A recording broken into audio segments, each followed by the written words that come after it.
Bienvenida a nuestro gran seminario del día de hoy. Corresponde pues el tema de aneurisma de arteria comunicante posterior. Yo soy Carlos Emilio Ríos, residente de cuarto año de la Universidad de Antioquia.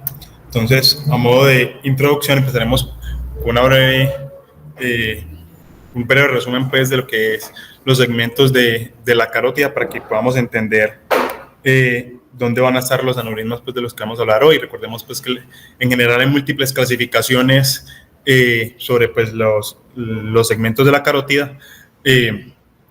Iniciaré con este pues, que es como el más extendido. Entonces tenemos C1, que va desde la bifurcación hasta la entrada pues, de la carótida al cráneo, ¿cierto? El segmento petroso, que es todo el trayecto a través del conducto carotidio. El segmento lacerum o rasgado anterior, cuando la carótida pues, pasa por encima de ese foramen. El segmento cavernoso, que es cuando la carótida pues, transcurre a lo largo del seno cavernoso.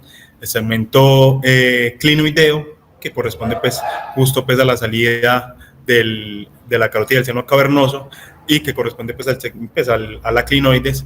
El segmento oftálmico o supraclinoideo, que corresponde pues, desde la salida de la arteria oftálmica hasta la emergencia de la arteria comunicante posterior. Y finalmente el segmento comunicante, que va desde la emergencia de la arteria comunicante posterior hasta la bifurcación pues, de la carótida en arteria cerebral media y arteria cerebral anterior. Es de vital importancia pues tener la referencia sobre todo pues de lo que es la arteria coroidea y la arteria comunicante posterior, ¿listo? A veces es difícil pues como diferenciarla, sobre todo pues cuando emergen de la misma cara de la carótida, pero si uno sigue el trayecto va a ver que uno se va a ir más superomedial y otra se va a ir netamente hacia posterior. Ya estos son esquemas de lo que vemos pues en esta región. Tenemos lo que es ambos nervios ópticos, el quiasma, los tractos ópticos. Acá tenemos pues lo que es la carótida, la bifurcación de la arteria cerebral anterior y arteria cerebral media. Y acá vemos la emergencia de lo que es la arteria comunicante posterior y la arteria coroidea anterior. Listo. Recordemos pues que la arteria comunicante posterior va a transcurrir pues posterior hasta encontrarse pues con la arteria cerebral posterior. ¿Listo? Eso es un bosquejo lateral de cómo pues, de cómo se ve esta disposición de las arterias. ¿Listo? Vemos la íntima relación de lo que es tanto la arteria coroidea como la comunicante posterior con el nervio óptico, con el tercer par y con el tentorio. Esto, digamos que puede hacer que los aneurismas de comunicante posterior puedan ser o los más fáciles de clipar o los más difíciles, dependiendo pues de la relación con el tentorio que tenga el aneurisma. ¿Listo? En cuanto a la anatomía pues, de la arteria comunicante posterior, de ella van a salir alrededor de 7 a 14 perforantes. Siempre va a haber una de mayor calibre, que es la que se denomina pues, la arteria mamilar. No está en una disposición especial, sino que se va a determinar es por su calibre, y va a proveer irrigación en la parte proximal de lo que es el tercer ventrículo, la sustancia perforada posterior, el tracto óptico, el tallo pituitario y el quiasma óptico. Y en la parte profunda va a irrigar el tálamo, el hipotálamo y cápsula interna. Lo que es la arteria coroidea, como lo vemos acá en el esquema de la derecha, va a discurrir posterior superior hasta encontrarse pues, con los ventrículos, pues con la parte ventricular, e ir a irrigar lo que es el plexo coroideo. Tiene una disposición pues similar a la arteria comunicante posterior y en general se va a anastomosar con la arteria coroidea posterior que viene de la cerebral posterior para irrigar toda la parte pues ventricular, cápsula interna, tálamo y el mesencéfalo. ¿Listo? En cuanto a las variantes anatómicas que son importantes pues, tener en cuenta de esta disposición, en especial pues, está la parte de lo que es la arteria comunicante posterior fetal, que es lo que vemos acá en la parte derecha de la gráfica, donde hay una hipoplasia o incluso a veces una ausencia de lo que es el segmento P1 de la cerebral posterior, y entonces corresponderá pues, a la arteria comunicante posterior la irrigación de toda la parte pues, posterior que en general tiene la cerebral posterior. Esto es de vital importancia porque uno, esta disposición favorece que se produzcan aneurismas a nivel de la comunicante posterior, y dos, como lo veremos pues, en la técnica quirúrgica, a veces el aneurisma, pues, el cuello del aneurisma está tan pegado o incluso sale de la emergencia de la comunicante posterior y puede ser una técnica de clipaje, incluso clipar cliparlo junto pues con la arteria comunicante. Pero si el paciente tiene una disposición, pues una arteria comunicante posterior fetal, no vamos a poder realizar esa técnica. Listo.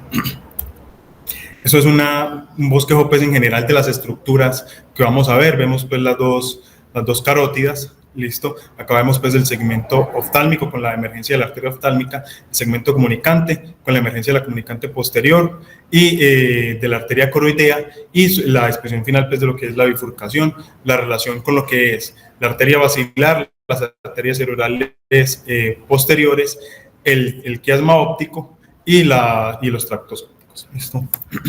En cuanto a la epidemiología, los aneurismas de comunicante posterior representan hasta un 25% de todos los aneurismas intracraneales y el 50% pues, de los aneurismas de la arteria carótida interna.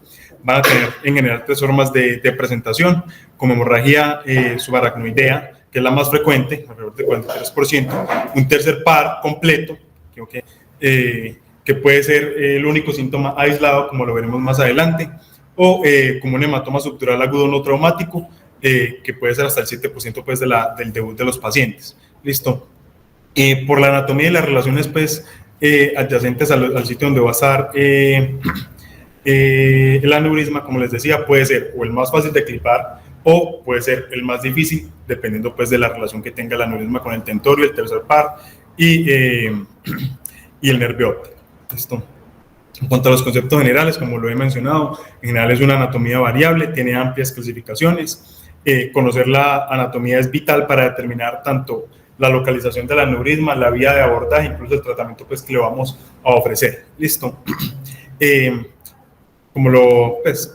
Como sé que acá hay personas que no son duchas en neurocirugía, los aneurismas van a recibir su nombre no porque estén directamente en la arteria, sino por el segmento de la carótida al que están asociados, y la ubicación y dirección del aneurisma van a definir el abordaje, el tipo de clip y pues, si se va a requerir cirugía o incluso pues, terapia endovascular.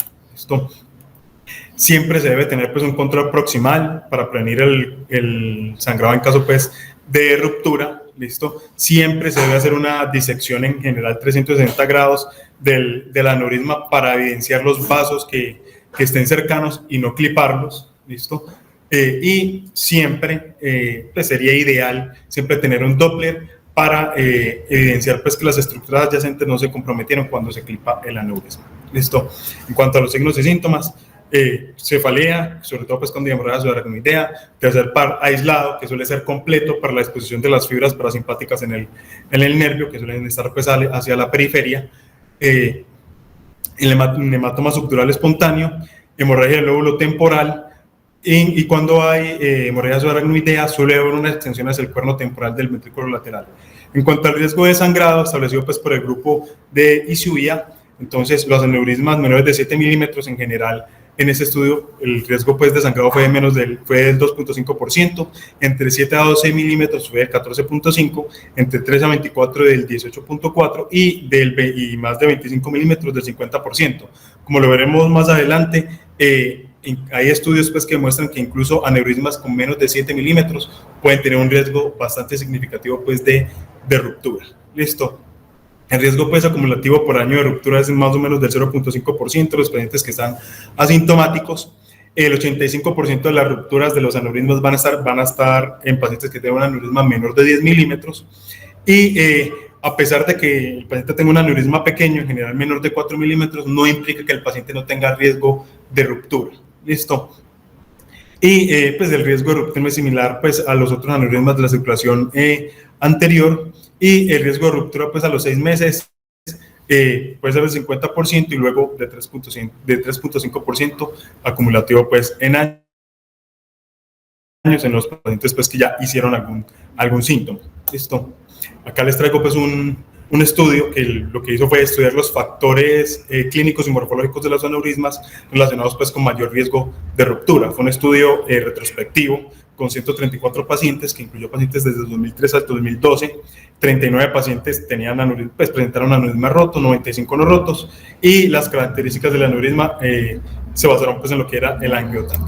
Entonces, entre los factores que ellos más, pues que encontraron como significativos desde la estadística para la ruptura, fueron el tamaño del aneurisma, sobre todo pues cuando era mayor de 7 milímetros, cuando había una relación entre el domo y el cuello del aneurisma mayor de 2, que también era significativamente, pues estadísticamente significativo, la dirección del aneurisma, sobre todo cuando tenía una dirección, una proyección hacia lateral, y que el aneurisma pues presentara BLEP. Listo. Es otro artículo que les traigo, que lo que quería evaluar era el riesgo de ruptura en los pacientes con un aneurisma pues, de diámetro pequeño, en general pues, menor de 7 milímetros. Entonces, ¿qué encontraron ellos como conclusión? Que en particular pues, la incidencia de aneurismas fue de menor de 4 milímetros, tenían mayor riesgo de ruptura, por lo que recomendaban coger este punto de corte para intervenir los pacientes. Listo. En cuanto a la parte pues, del manejo quirúrgico, entonces, como se los explicaba pues, desde el inicio de la presentación, lo que es la proyección del aneurisma, la relación con el tercer par y el tentorio nos va a ayudar a elegir pues, como el abordaje a utilizar. En general, la mayoría de los artículos van a describir lo que es un abordaje tironal clásico para abordar ese tipo de aneurismas, pero sobre todo pues los japoneses han descrito otro tipo pues de abordajes dependiendo pues como de la proyección y de si quieren ver o no la porción distal de la arteria comunicante posterior. Entonces, Matsumoto en general describe pues el abordaje subtemporal para visualizar de forma adecuada lo que es la porción más distal de la comunicante posterior. Este abordaje tiene como complicaciones que se debe hacer en general una retracción muy grande de lo que es el lóbulo temporal, lo que puede aumentar el riesgo pues, de que se produzcan contusiones a este nivel o incluso infartos venosos y se debe disecar pues la parte venosa del temporal. La parte subtemporal anterior, sobre todo pues, cuando hay aneurismas con una proyección más posterior, pero no quiero exponer la parte más posterior de la comunicante posterior y el temporal anterior. ¿Listo? Incluso se han descrito que para los aneurismas que tienen una proyección hacia posterior y medial se podría hacer un terional contralateral para lograr un adecuado clipaje de ese tipo de aneurismas. Listo.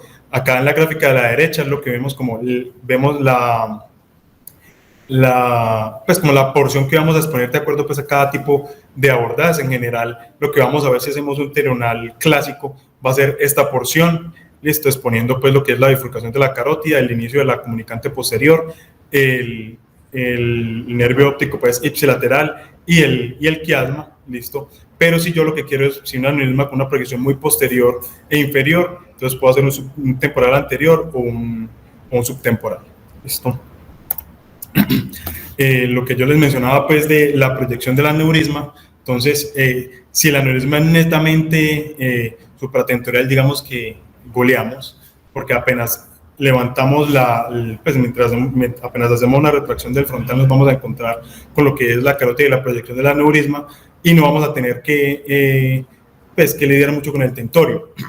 Si es supra e infratentorial, aquí ya tenemos un problema porque aparte de tener que disecar el aneurisma en el cuello, para disecar el domo tenemos que hacer una retracción del tentorio y hay una alta probabilidad de que se rompa el aneurisma en el medio de esta disección y cuando es netamente infratentorial, entonces hay quienes dicen que simplemente disecando el domo y viendo el origen pues, de la comunicante posterior de la coroidea se podría hacer un clipaje, pero también está la corriente que dice que hay que disecar directamente todo el aneurisma para evitar un clipaje de alguna arteria perforante y entonces en lo que es pues, la disección del tentorio también puede haber un aumento del riesgo pues, de ruptura. Listo. Un artículo pues, japonés describía la proyección de acuerdo pues, de acuerdo pues como si era superior, medial, inferior o lateral y ellos describían pues que los más fáciles de abordar eran los que estaban en el cuadrante más superior y superomedial y los más difíciles eran los que iban hacia inferior o inferiomedial y se metían pues por debajo del tentorio. Estos son los que en general dependiendo pues de la experticia del neurocirujano se pueden clipar pues con un abordaje contralateral. Listo. En cuanto al manejo quirúrgico, entonces La arteria comunicante posterior, pues, son de las primeras ramas que se pueden visualizar.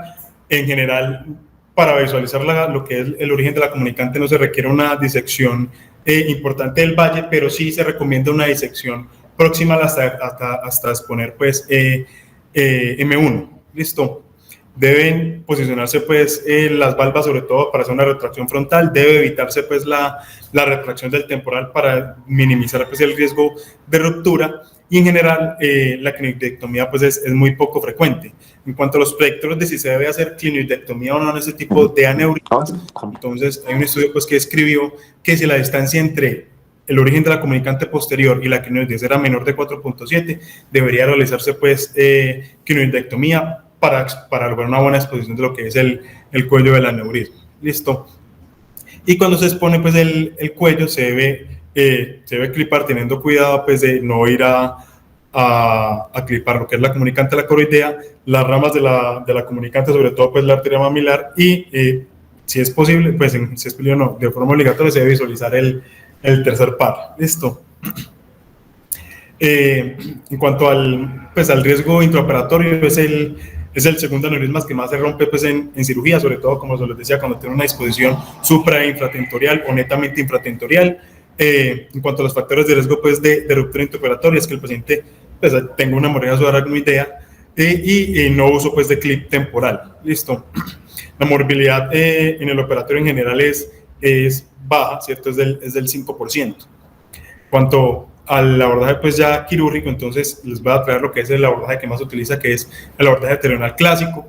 Listo, recordemos, pues, que hacemos una incisión desde 1 centímetro por delante del trago hasta la línea media, se hace una exposición de lo que es el músculo temporal hasta 2/3 anteriores. Ya aquí se hace, pues, dependiendo, pues, de la preferencia del cirujano, un abordaje interfacial, subfacial o un colgado, pues, completo, pues, del músculo. Hacemos una craniotomía que arranca, pues, con un trépano en el keyhole, otro en la parte más basal temporal y otro justo por encima, pues, de la línea temporal superior. Listo.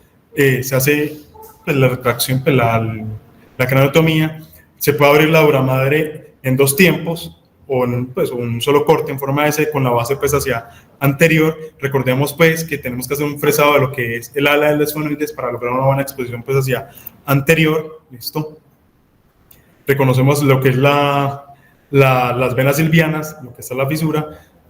Acá, dependiendo, pues, de lo que prefiere el cirujano, aunque la mayoría de los textos lo que dicen es que se hace una retracción de la parte frontal hasta exponer lo que es el nervio óptico, y ahí inmediatamente vamos a ver lo que es la carótida. Hay algunos que prefieren inicialmente hacer una apertura del valle para lograr una mayor exposición. Eso depende, pues, como del cirujano. Y una vez ya hayamos hecho la primera retracción del frontal, eso es lo que nos vamos pues, a encontrar. El nervio óptico, la arteria carótida, ¿cierto?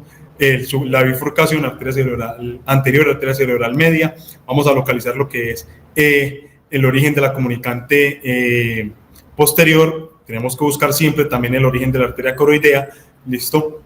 Disecar el aneurisma 360 grados. Listo. Y una vez que hemos realizado esto, entonces vamos a realizar lo que es el clipaje. Se sugiere siempre dejar la parte lateral y que va hacia el tentorio, hacia la parte final de la disección.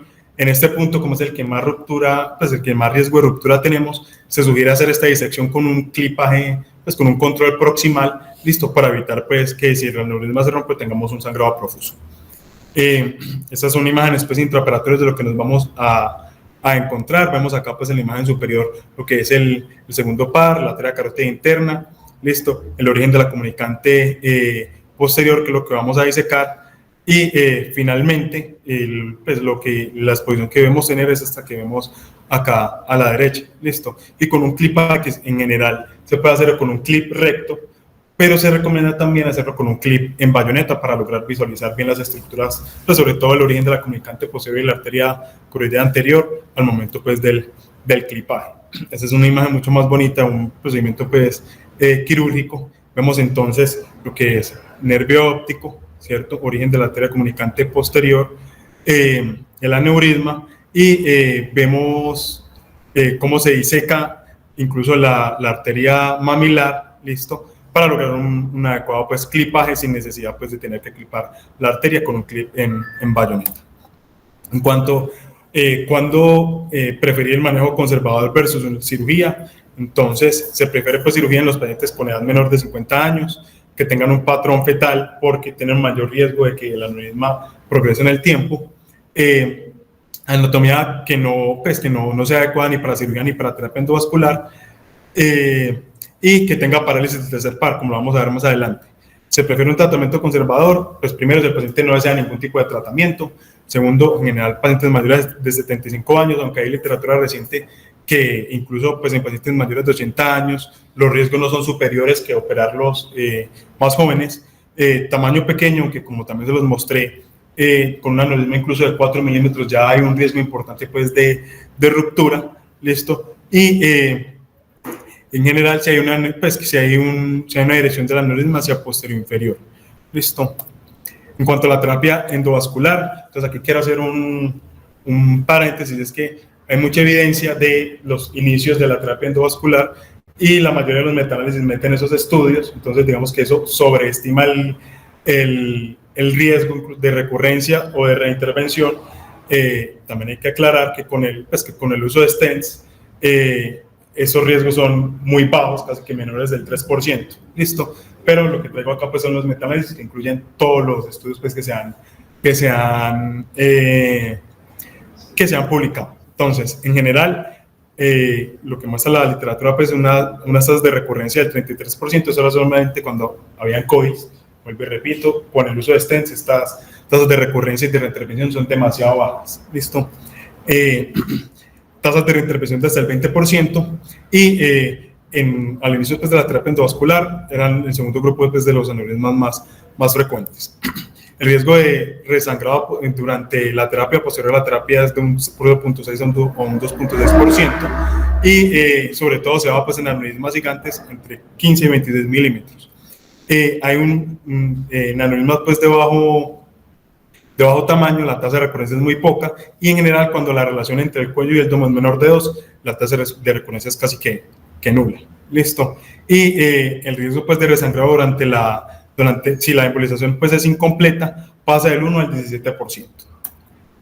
En cuanto a lo que es parálisis del tercer par y aneurismas de la comunicante posterior, entonces, haciendo una revisión de lo que es los pacientes que se presentan con tercer par aislado, sin ningún otro tipo de síntomas, vemos que la parte pues, de las anomalías vasculares, lo que es aneurismas y fístulas arteriovenosas, van a ser la segunda causa más frecuente después de las causas microvasculares. Una diferencia entre estas dos, pues digamos que la causa microvascular, lo principal es la diabetes. Entonces, una diferencia entre estas dos es que en general cuando es microvascular no vamos a tener compromiso pupilar, ¿listo? Vamos a tener más compromiso pues, de lo que es la movilidad de los músculos extraoculares, mientras cuando es una etiología pues, vascular, nuevamente se lo repito, por la dispersión de las fibras parasimpáticas hacia la periferia, la compresión del aneurisma, lo primero que va a provocar es una alteración pupilar. ¿Listo? En cuanto lo que es el tipo de manejo de preferencia, cuando el paciente se presenta con un tercer par aislado sin ruptura, entonces les traigo 3 artículos que son como los que más relevancia les vi. Listo. Desde el 2020 hasta el 2024, el primero es este, que compraba pues ambas técnicas. Entonces vemos pues que eran 80 pacientes, listo, 31 en el grupo de cirugía, 39 en el grupo de terapia pues endovascular, listo, una relación pues hombre-mujer bastante parecida pues entre los grupos. En general vemos que no hay una diferencia pues estadística pues que condicione que alguno de los dos grupos fuera diferente a otro. Y en cuanto a la parte de los resultados que encontraron ellos, el estado pues de recuperación del tercer par era mayor en el grupo de cirugía, siendo 26 que recuperaron, 5 que no, contra 25 del grupo de terapia endovascular que recuperaron contra 14 que no, y eso fue estadísticamente significativo. Pero en los pacientes que recuperaron, vemos como la media de recuperación fue bastante parecida pues, en ambos grupos, casi que 110 días, y no hubo pues, significancias estadísticas entre ninguno de los dos grupos. Listo. En cuanto a los pacientes que no recuperaron, listo, Entonces, ¿qué vieron ellos? Que los que no recuperaron, uno de los pacientes del grupo de cirugía se presentó pues con tosis del párpado, 2 en el grupo de la terapia endovascular, en la parte pues de oftalmoplegia, 3 del grupo de cirugía versus 8 del grupo de terapia, diplopía, 2 en el grupo de cirugía y 9 en el grupo de terapia endovascular, compromiso pupilar con midriasis, 4 en el grupo de cirugía y 9 en el grupo de terapia endovascular, lo cual podría indicar que esos pacientes que se presentan con midriasis tienen una menor tasa de recuperación del tercer par, ¿listo? Y cuando definitivamente el paciente tenía un daño en lo que era el reflejo pues, pupilar, también podría ser un indicador de que el paciente tendría poca probabilidad de recuperar posterior pues, a la intervención. Listo. Como conclusión, entonces ellos muestran pues que el manejo quirúrgico podría ser una mejor opción en pacientes que se presentan con aneurisma de comunicante posterior y que debutan pues con un tercer par aislado. Listo. Entonces, otro estudio publicado en el 2022 que comparaba también ambas técnicas, un estudio retrospectivo, 55 pacientes, 24 de cirugía, 31 de terapia endovascular. La media de evolución desde que el paciente pues, debutaba con el tercer par hasta la intervención fueron 11 días. 27 pacientes tenían un tercer par completo y el tamaño promedio de los aneurismas era de 7 milímetros. Entonces, en cuanto a los resultados, ¿qué encontraron ellos? Que no hubo una diferencia estadística entre las tasas de recuperación entre el manejo quirúrgico versus la embolización, pero si vemos el tamaño de la muestra pues, por grupos, si vemos pues, un mayor impacto de recuperación en los pacientes que fueron llevados a cirugía. Lo otro es que el intervalo de tratamiento fuera menor a 4 semanas desde que el paciente debutaba con los síntomas y el otro factor pues, que impactó en que el paciente no recuperara era que hubiera una recurrencia del aneurisma, o sea, que no hubiera un adecuado clipaje o que no se hubiera pues, embolizado de manera adecuada. Listo. En cuanto a los factores de riesgo pues, para no mejoría, era el tiempo de desarrollo de los síntomas. Generalmente, cuando el paciente llevaba más de 4 semanas, tenía menos probabilidades de recuperar y la recurrencia pues, del aneurisma. Y como les decía, yo no he encontrado una diferencia estadísticamente significativa entre ambas terapias, pero hay una ligera tendencia a favorecer el grupo de manejo quirúrgico. Este es un metaanálisis publicado pues, en el 2024, nuevamente comparando pues, ambas técnicas al mes, a los 3 meses, 6 meses, 12, 18 y 24 meses. Listo. Un metaanálisis que incluyó pues, 40 estudios, 21 comparaban cirugía versus manejo endovascular, 15 solo reportaban los resultados de terapia endovascular y 4 los resultados solamente de cirugía. Entonces, ¿qué encontraron ellos? Que en general la tasa, lo que mostraron los estudios es que la tasa de recuperación del tercer par pues favorecía la parte pues, de la parte microquirúrgica versus el manejo endovascular. Listo. En cuanto al tiempo de intervención, ellos lo dividieron en menor de 7 días y mayor de 7 días. Favorecía la intervención temprana, o sea, en los primeros 7 días desde que el paciente desarrollaba los síntomas. Listo. Y acá hacían una división de ambas terapias, ¿cierto? En el tratamiento temprano y en el tratamiento tardío. Entonces, en el tratamiento temprano vemos cómo hay una ligera... pues como que favorece de forma ligera la parte de microcirugía, pero parece que ahí, incluso con terapia endovascular, hay un impacto que podría realizar una terapia endovascular, pero si el paciente se presentaba con un tiempo de evolución mayor a 7 días, favorecía netamente pues, lo que es la parte microquirúrgica. Listo. Algo también importante que ellos vieron era que viendo a lo largo del tiempo las tasas de recuperación, cuando era una mayor recuperación hacia el grupo de la terapia, pues de la parte microquirúrgica, en los primeros 12 meses, pero después de los 12 meses los grupos parecerían tener como una tendencia a igualarse. Listo. En cuanto a las conclusiones del estudio, entonces, el manejo quirúrgico tiene mayor impacto en la mejoría del tercer par al mes, 3, 6 y 12 meses. Entre los 18 y los 24 meses, la tasa de recuperación parece que se iguala entre ambos grupos.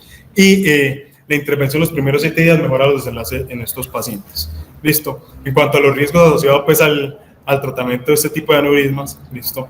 Entonces, vemos que, sobre todo pues, en la parte de la división pues, por grupos, entonces, todos estos eran 620 aneurismas que se habían roto. vemos como la gran mayoría pues tenían un Fisher de grado alto y un Honeyes que también era de grado alto. Listo. La gran mayoría de esos pacientes se llevaron a clipaje, un pequeño porcentaje de esos pacientes se llevaron a terapia endovascular. Y en cuanto a la parte de los riesgos, entonces estaban sobre todo los relacionados pues a lo que era el clipaje, sobre todo la parte del resangrado a nivel del, pues cuando se hacía el clipaje que era muy alto, listo, casi que el 22%, oclusión de alguna arteria en la angiografía postoperatoria también era muy alto en el grupo pues microquirúrgico, listo, la parte del requerimiento pues de derivación posterior al procedimiento también era mucho más alto en el grupo que se hacía cirugía, listo, y la parte de vasoespasmo también era más alta en el grupo de cirugía. Entonces son cosas que debemos sopesar a la hora de elegir la terapia, pues la terapia pues con la que vamos a tratar a los pacientes. En cuanto a la morbilidad y mortalidad, entonces al año los eventos adversos pues para microcirugía fueron alrededor del 12%, 9% para terapia endovascular. Como les he mencionado, pues el grupo de terapia endovascular, esos riesgos vienen siendo cada vez menores con la introducción pues, de las nuevas terapias.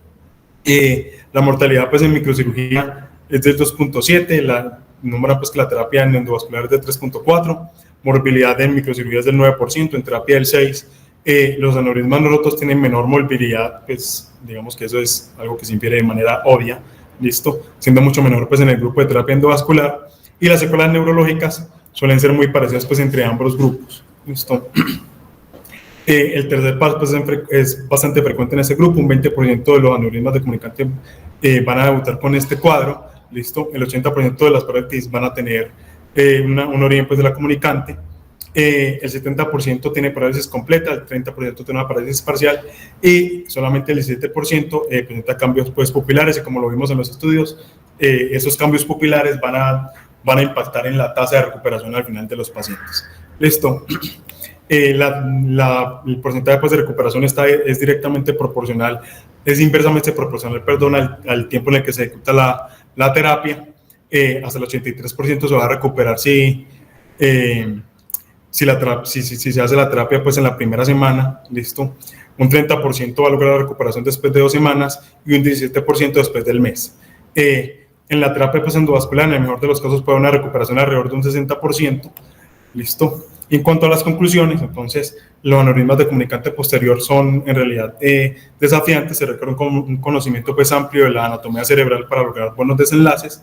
Una adecuada planeación quirúrgica lo es todo en este tipo pues, de abordajes y va a ser clave pues, para un buen desenlace.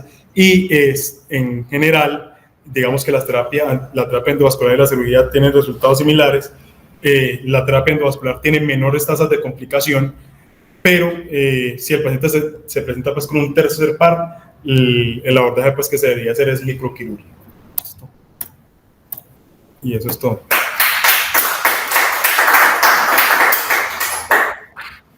Carlos, me pareció excelente. Yo tengo algunos comentarios que son como prácticos. Lo primero, cuando se va a operar un aneurisma de la comunicante posterior, hay que planear muy bien la colocación de la cabeza, los grados, porque si vos te equivocas en eso, lo que puedes hacer es esconder el aneurisma detrás de la carótida o despejarlo, así de sencillo.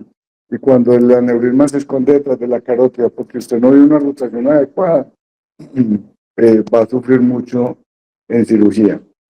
Lo segundo, es una cirugía fácil, como dijiste, pero también es muy difícil. ¿Por qué es fácil? Porque es una cirugía que uno encuentra el aneurisma rápidamente, pero es muy difícil cuando el aneurisma se rompe, porque el sangrado es masivo y ahí se necesita, lo que usted dijo ahorita, mucho conocimiento de la anatomía y lograr hacer una disección proximal del aneurisma, que a veces es muy difícil para lograr poner un clip temporal.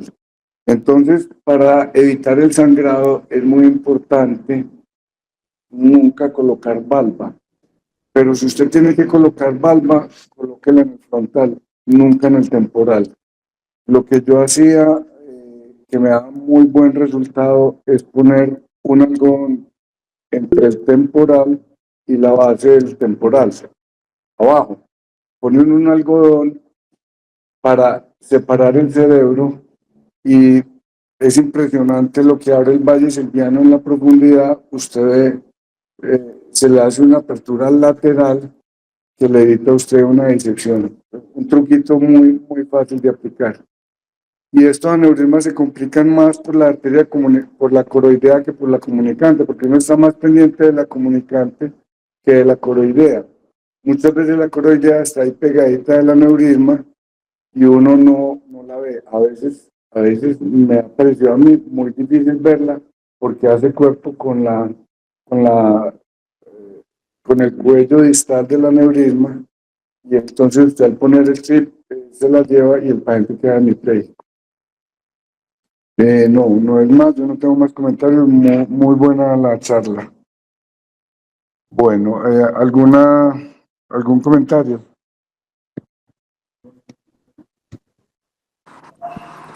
Felicitar a Carlos Nachito por la buena exposición, ¿no? Yo creo que todo, como lo dijo, creo que así es.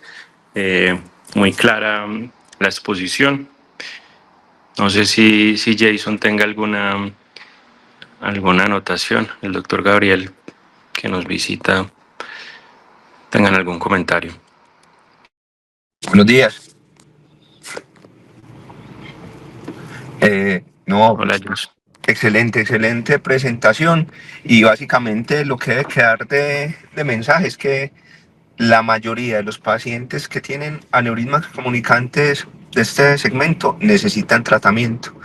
Sean o no sean sintomáticos, tengan o no tengan presencia de tercer par, el punto es que el corte cada vez se hace, pues por tamaño cada vez se hace menor, porque las estadísticas y la frecuencia con la que se encuentran los aneurismas ahora es mayor y de menor tamaño. Entonces es importante tener la consideración de que el seguimiento a largo plazo, sobre todo de pacientes jóvenes, aumenta el riesgo de ruptura de los aneurismas. No es más.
Viva la